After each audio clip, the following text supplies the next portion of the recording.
Considering the devastating consequences of our society's impact on climate and the environment, there is an urgent need to improve practitioners' capacity for decision-making on climate and environmental policies to support the rapid and effective implementation of best-suited solutions for mitigating our impact on climate and the environment.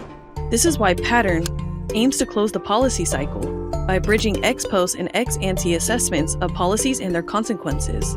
To achieve its goals, Pattern will work on 5 concrete cases to develop relevant and replicable methods and models. Intensive food production is a major driver of biodiversity decline in rural areas. Voluntary agro-environmental climate measures are considered to be key instruments that can help to halt biodiversity loss.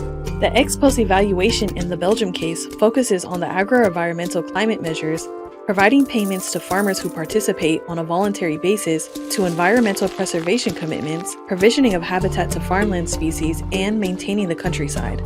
The ex-ante evaluation focuses on assessing the acceptance of upcoming agro-environmental climate measures. The new eco-scheme instruments are expected to be more flexible and more easily implementable at the farm level, whereas long-term agro-environmental climate measures become more targeted to specific regions and the preservation of specific species. The building sector is a key contributor to greenhouse gas emissions, representing 35% of energy-related EU emissions in 2020. Spatial heating and cooling is dominant in the energy consumption by buildings, but incentivizing millions of individuals by reducing their energy consumption from heating and cooling is challenging from a policy perspective.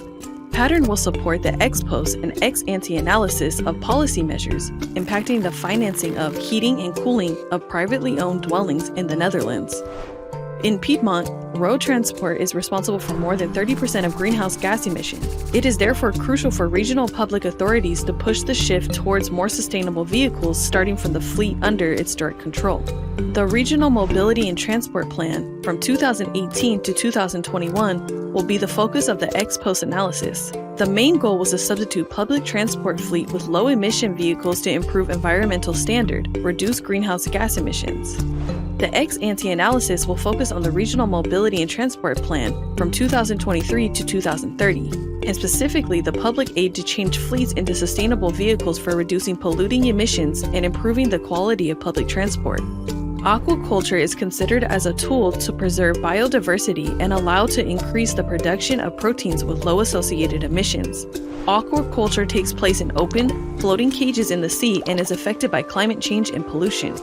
In Norway, Pattern will support the ex-post analysis of the strategy for value creation from 2018 to 2021. Policies aiming at supporting growth in salmon production, describing how various climate mitigation policies were efficient to reach climate and biodiversity goals, and at the same time help contribute to increased growth.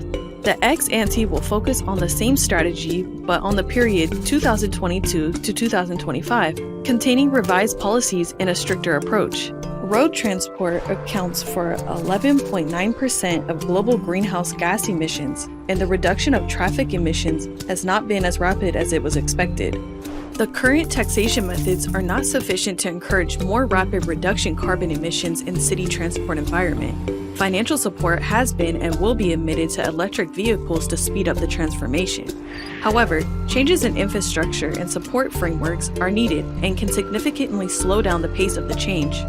The city of Lappeenranta aims at becoming carbon neutral in 2030. Pattern's ex-post analysis will focus on already implemented national-level policies and measures to cut traffic emissions. These PAMs are evaluated using social life cycle assessment, which aims to provide information on how equally implemented policies have treated different social groups. In ex-ante part of social life cycle assessment, it is studied how local policies and measures can overcome perceived deficiencies related to equity between different socioeconomic citizen groups.